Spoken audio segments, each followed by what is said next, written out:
জাদুটাকে অভিনয় করে দেখাতে হবে, দর্শকদের দৃষ্টি তার দিকে নিবন্ধন করতে হবে।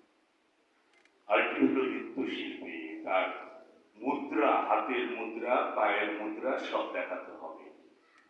এই তিনটি একসাথে যখন দেখলাম খুব কষ্টসাধ্য, তখন ভাবলাম যে আমার দ্বারা এটা হবে না।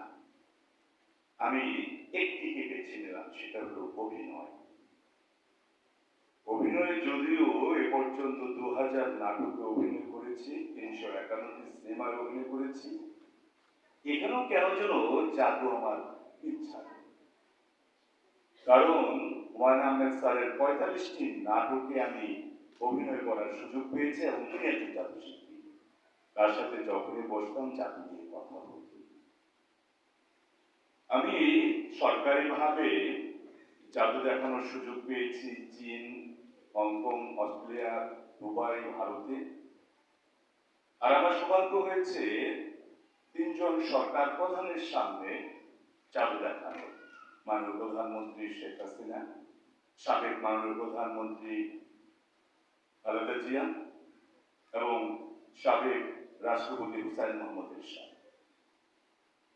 এরপরও কেন যেন মনে হয় জাদু শিল্প একটি খুব কঠিন শিল্প।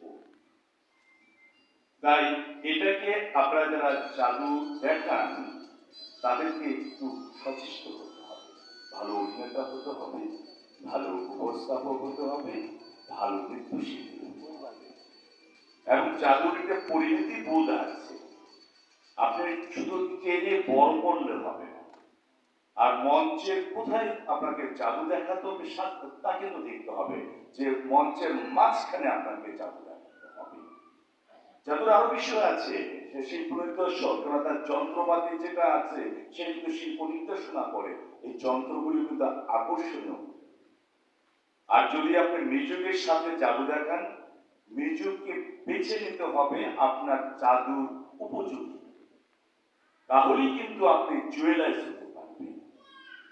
বাংলাদেশে কিন্তু একমাত্র 21 পদক জাদুতে জুয়েলাইজে পেয়েছেন, আর কেউ পাননি। কেন পাননি? কেন আপনারা জুয়েলাইজ হতে পারছেন না?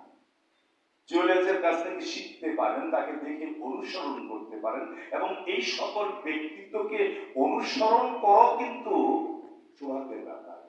আপনারাও আসবেন। আর আপনাদের অভাব আছে, কেন যেন করতালি দেন না। আপনি যদি অন্যকে করতালি না দেন তাহলে আপনাকে করতালি দিবে না।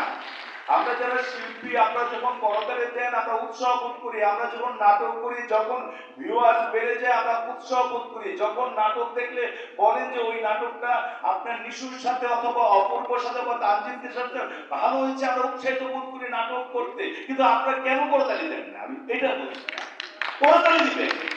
এই বীর মুক্তিযোদ্ধারাই, একজন বীর মুক্তিযোদ্ধা আমাদের মঞ্চে আছেন, 30 লাখ শহীদের রক্তের বিনিময়ে দেশ পেয়েছি, পতাকা পেয়েছি। সেই করতালি চাই যে করতালি তারা বন্দুক দিয়ে 303 দিয়ে আওয়াজ করেছিল, এটা স্ট্যান্ডার্ডের আওয়াজ চাই আপনাদের করতালির মাধ্যমে। ধন্যবাদ সবাইকে। গুণীজনের বক্তব্য অনেক কিছু শেখানো হয়, এটাই কিন্তু আমাদের প্রাপ্তি। আমরা অনেক কিছু জানতে চাই যার কাছ থেকে, তিনি অত্যন্ত